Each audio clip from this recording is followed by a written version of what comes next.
friends, the news was absolutely shocking. Another Iranian asylum seeker died. This time in Mater Hospital, not far from here in Brisbane.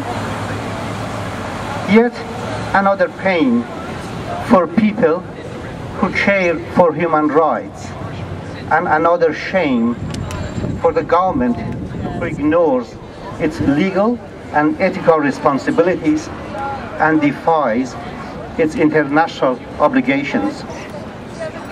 It is so sad and bad to see these sorts of naive behavior from our government while we are a caring and compassionate nation.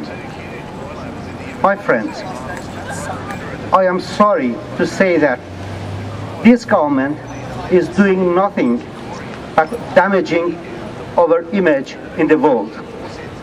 Shame on Scott Morrison and Tony Abbott. Shame! Shame! Shame! Shame! Less than 7 months ago, we were absolutely devastated when Reza Barati was murdered in the notorious Manus Detention Center, a camp purposely built in a remote island of PNG. Back then, thousands of Australians protested.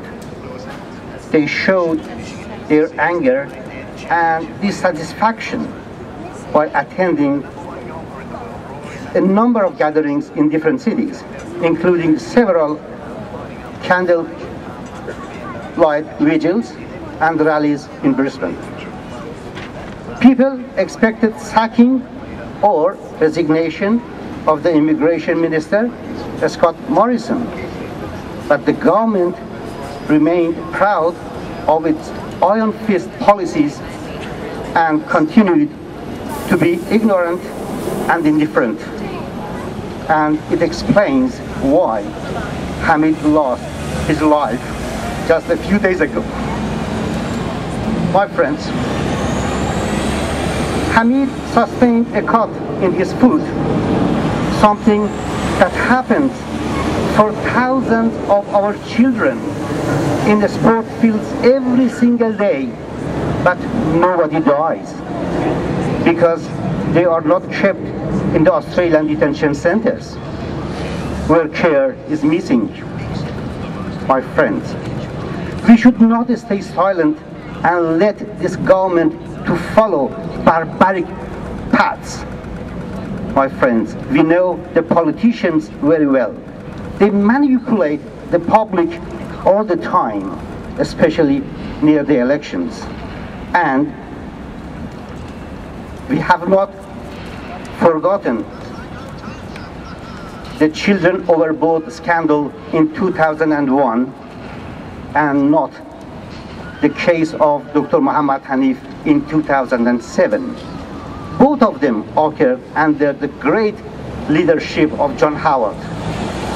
And now these similar disgusting events and harsh policies are repeated.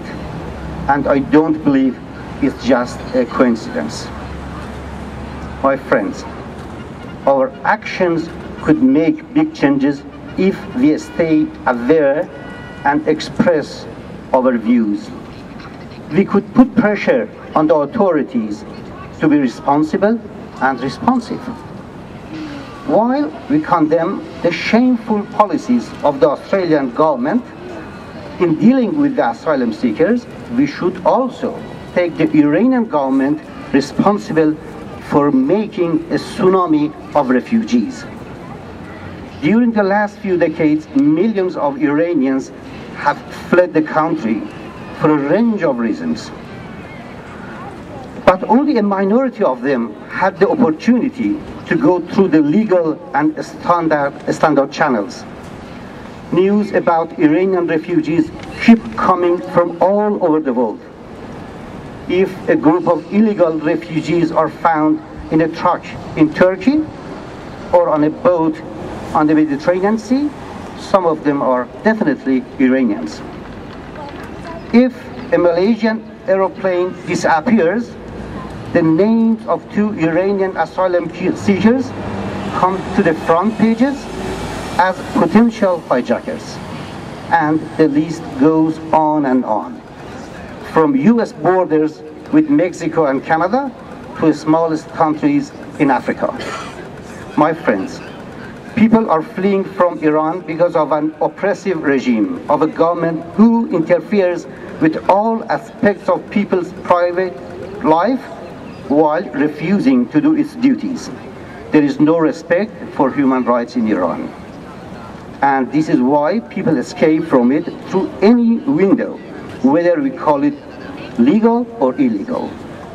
Iran is a big prison for journalists, unionists, students, academics, and human rights activists. The judiciary is controlled by the supreme leader, and the Revolutionary Guard and police are there to provide protection for the supreme leader and not security of the nation. My friends, we should ask the international community to put human rights issues on top of the list when dealing with the Iranian government. I am sure an improvement inside Iran will reduce the number of Iranian asylum seekers, and hopefully this will be the last candlelight vigil for a young Iranian asylum seeker. Thank you.